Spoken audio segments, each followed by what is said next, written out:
Теперь я хотел бы послушать коллег из регионов в таком порядке. Уйба, Осипов, Кувшинников, Кобзев. Слушаю вас.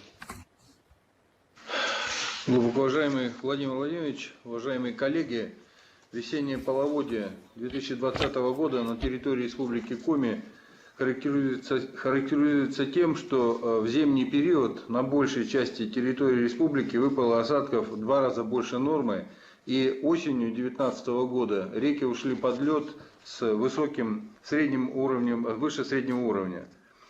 Половодье началось 18 апреля. На сегодняшний день в южных районах наблюдается стабильный спад уровней воды. Вода входит в русло рек. В северных районах процесс весеннего половодья продолжается в среднем и нижнем течении реки Печора. В 17 населенных пунктах в Усинском, Ижемском, Усть-Цилимском районах уровень воды находится выше неблагоприятных отметок. Обстановка стабилизируется, в последние 2 суток вода не прибывает. В ближайшую неделю возможна вторая волна половодья, обусловленная таянием слоев снега в горах Северного Урала и на болотах. На 26 мая в результате половодья на территории республики подтоплено 460 придомовых территорий, из них 176 домов, в которых проживает 307 человек, в том числе 45 детей. Размыто 59 участков дорог республиканского и местного значения. В пунктах временного размещения размещено 158 человек, из них 45 детей. На территории 6 муниципальных образований вводился режим функционирования чрезвычайной ситуации. Сейчас режим ЧС продолжает действовать в 3 муниципалитетах: Усть-Кулом, Усть-Цильма и город Усинск. Причем 26 сегодняшний день мы в Усинске снимаем ЧС.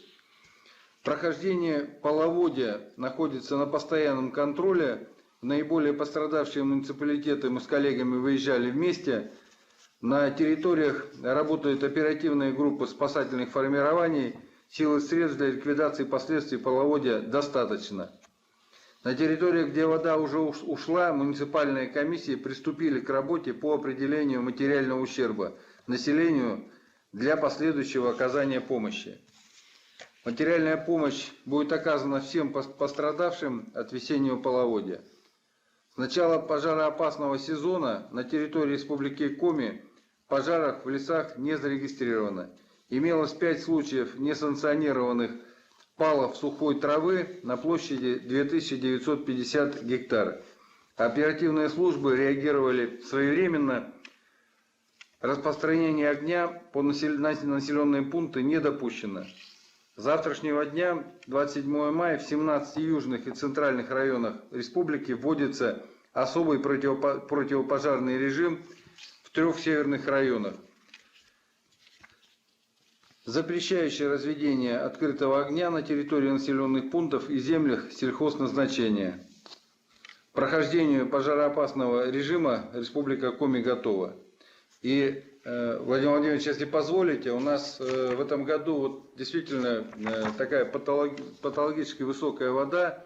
Мы справимся с оказанием помощи людям, но на восстановление дорог в этом году очень большое количество. Это вот сейчас уже понятно, что порядка где-то 70 километров дорог размыто.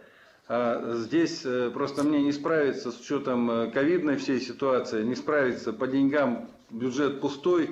Только сейчас уже понятно, что это порядка 200 миллионов рублей потребуется на восстановление. То есть я тут все-таки буду просить помощи. Спасибо, доклад закончил. Дитрих, пожалуйста, Евгений Иванович. Смотрите, вот в Коми, да,